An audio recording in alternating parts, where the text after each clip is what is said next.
Seninle yatın tamam ayrı, benimle yatın tamam ayrı. Benim sevgim tekçe senedir,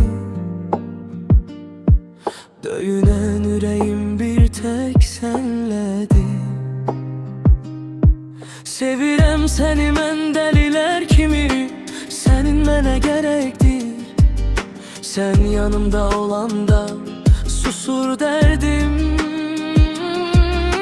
Senin nefesin mənə güç verir. Seninle yatın karanlık oldu talih yolların, yamanlık oldu çetin hayat yaşadığın güzel dünyada. Senin hesabın yaman çok oldu. Görürəm çok çetin hayat yaşarsan, sanki deniz sen aşar daşarsan. Sene baktıkça kalbim ot saçır, hayatım mensizdi mense sensizem.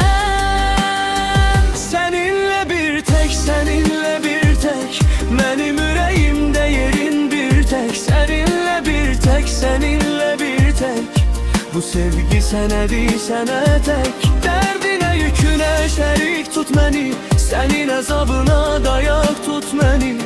Mənə bir gücümle yanında olun, güzel sevgimle kalbine dolun.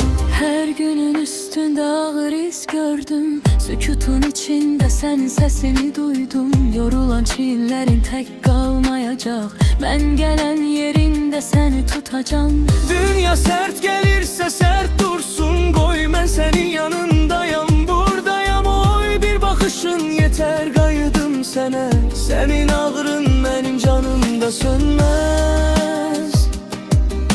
Senin hayatın karanlık oldu, talih yolların yamanlık oldu. Çetin hayat yaşadığın güzel dünyada, senin hesabın yaman çok oldu. Görürəm çok çetin hayat yaşarsan, sanki deniz sen aşar daşarsan.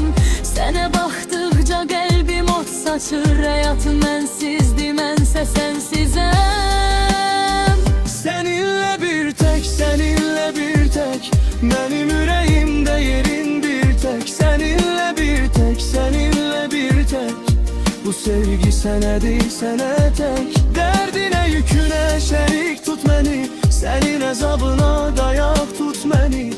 Mənə bir gücümle yanında olun, güzel sevgimle kalbine dolun.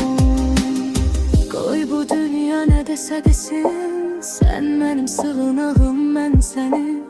Yorgun günlerini ben bölerem, senin yaranı ben melhem olaram.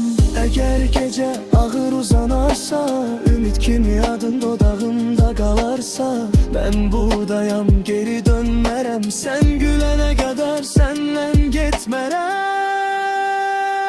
Seninle bir tek, seninle bir tek, benim yüreğimde yerin bir tek. Seninle bir tek, seninle bir tek, bu sevgi sene değil sene tek. Derdine yükünle şerik tut beni, senin azabına dayak tut beni. Mənə bir gücümle yanında olun, güzel sevgimle kalbine dolun.